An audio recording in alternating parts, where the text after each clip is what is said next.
Hello dear students, welcome to our channel educational goal. और आज के इस वीडियो में हम इतिहास के पेपर का सॉल्यूशन देखेंगे। तो जैसा कि आप सभी जानते हैं कि एमपी बोर्ड ने इतिहास का कोई मॉडल पेपर प्रोवाइड नहीं करवाया है जिससे आपकी तैयारी हो सके।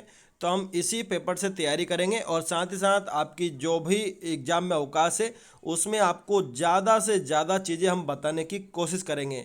इसलिए हमारे साथ बने रहें और जो भी चैनल पर नए हैं वो चैनल को सब्सक्राइब कर लें। साथ ही साथ हमारे टेलीग्राम चैनल एजुकेशनल गोल को ज्वाइन कर लीजिए। तो सबसे पहले सही विकल्प देखते हैं। तो ये देखिए, पहला है सबसे पहले अभिलेख किस भाषा में मिले। तो इसका उत्तर हो जाएगा प्राकृत भाषा। सभी अच्छे समझ ले, प्राकृत भाषा इसका आंसर रहेगा। उसके बाद अगला प्रश्न है वर्ण व्यवस्था का मुख्य आधार था। तो मुख्य आधार क्या था? जाति। ठीक है, क्या था? जाति था वर्ण व्यवस्था। ठीक है। फिर अगला है कर इक्काल अम्मियार किससे संबंधित थी। तो वो जो जिनसे उनका संबंध था वो थे नयनार। ठीक है, नयनार। फिर अगला है भारत की राजधानी कलकत्ता से दिल्ली स्थानांतरित हुई। तो कब हुई थी? तो 1911 में हुई थी। ठीक है, 1911 में। अब अगला है सर की उपाधि किसने वापस की थी। तो सर की उपाधि रविंद्रनाथ टैगोर ने वापस करी थी। ठीक है, अब आगे बढ़ते हैं। अगला प्रश्न है कि अगस्त प्रस्ताव किसने प्रस्तुत किया। तो लॉर्ड लिन लिथियागो, पहला वाला लॉर्ड लिन लिथियागो ने अगस्त प्रस्ताव को प्रस्तुत किया था। देखिए, इसके बाद है रिक्त स्थान और पहला प्रश्न है मौर्य काल में दान में दी गई भूमि को क्या कहते थे। तो ब्रह्मदेय। ठीक है, क्या कहते थे? ब्रह्मदेय। ब्रह्मदेय इसको कहा जाता था। ठीक है। अगला है गुप्त शासकों का राज चिन्ह क्या था। तो राज चिन्ह था गरुड़। क्या था? दूसरे वाले में क्या आ जाएगा? गरुड़ आ जाएगा, गरुड़। ठीक है, गरुड़।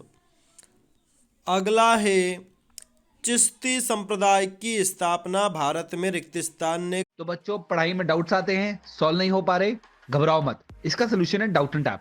जिस भी सवाल में आपको डाउट है उसकी फोटो खींचो, क्रॉप करो और 5 सेकंड के अंदर अंदर आपको उसका वीडियो सोल्यूशन मिल जाएगा, वो भी बिल्कुल फ्री में। यानी अब आप पूछिए अपने अनलिमिटेड सवाल कहीं भी कभी भी। अब चाहे आपका सवाल क्लास 6 से 12वीं आईआईटी जेईई या नीट का हो, या फिर सीबीएसई, यूपी, बिहार, राजस्थान या अन्य स्टेट बोर्ड का हो, कोई भी सब्जेक्ट हो, physics, chemistry, maths, biology, science, आपके सभी सवालों के जवाब आपको मिलेंगे सिर्फ डाउटनेट ऐप पर।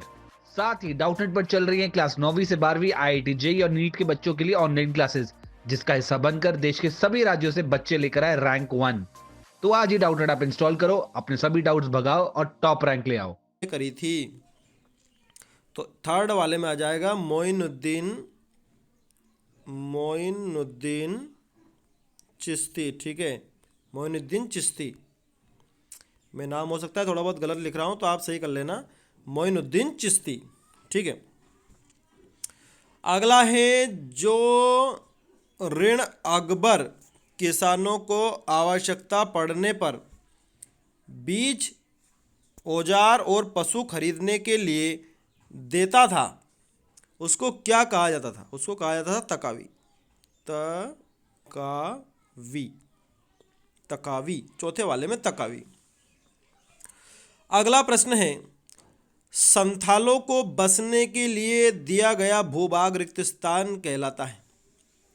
तो इसमें उत्तर आ जाएगा दामिन एक कोह। क्या आ जाएगा? दामिन ए, ठीक है, कोह। दामिन ए कोह, अच्छे समझ लेना, दामिन ए कोह, ये अपने कॉपी में लिख लेना। अगला है पांचवी रिपोर्ट का उद्देश्य भारत में रिक्तस्थान को क्रियान्वित करना था।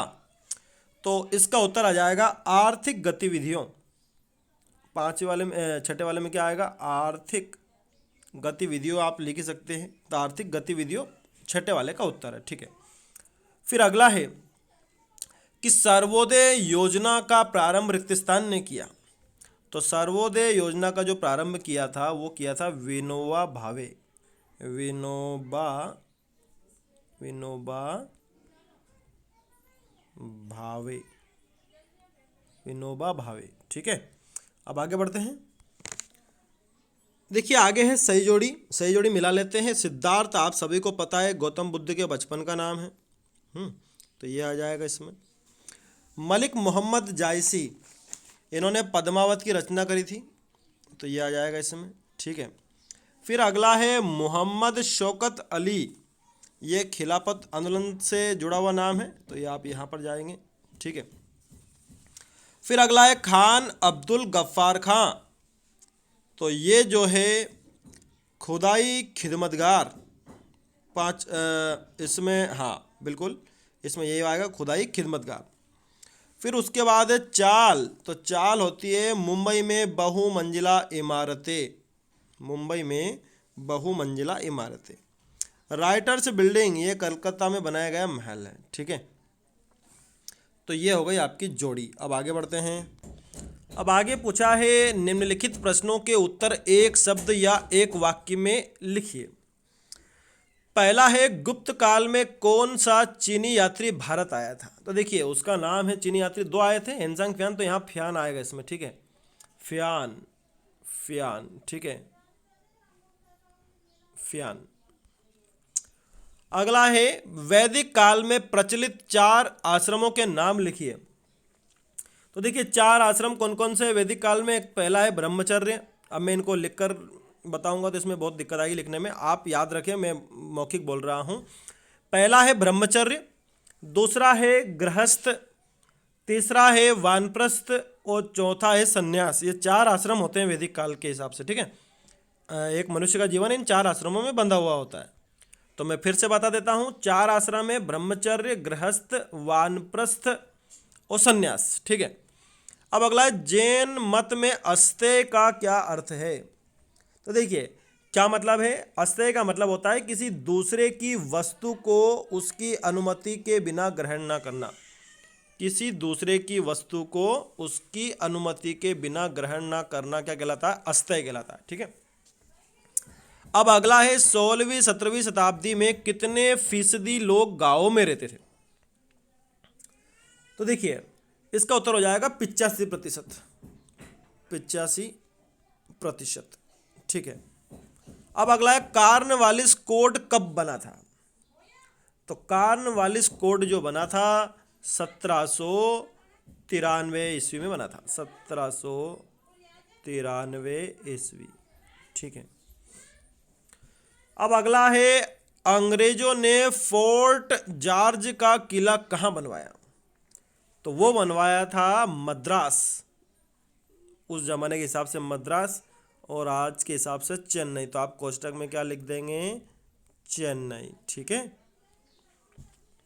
अगला है पूना समझौता कब हुआ?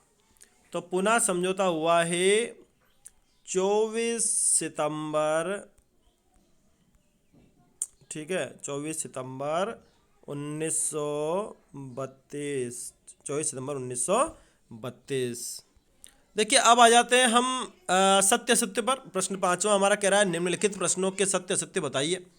और पहला प्रश्न है कुषाण शासकों ने देवपुत्र की उपाधि धारण की थी, क्या सही बात है क्या? तो बिल्कुल सत्य बात है, पहला वाला सत्य है।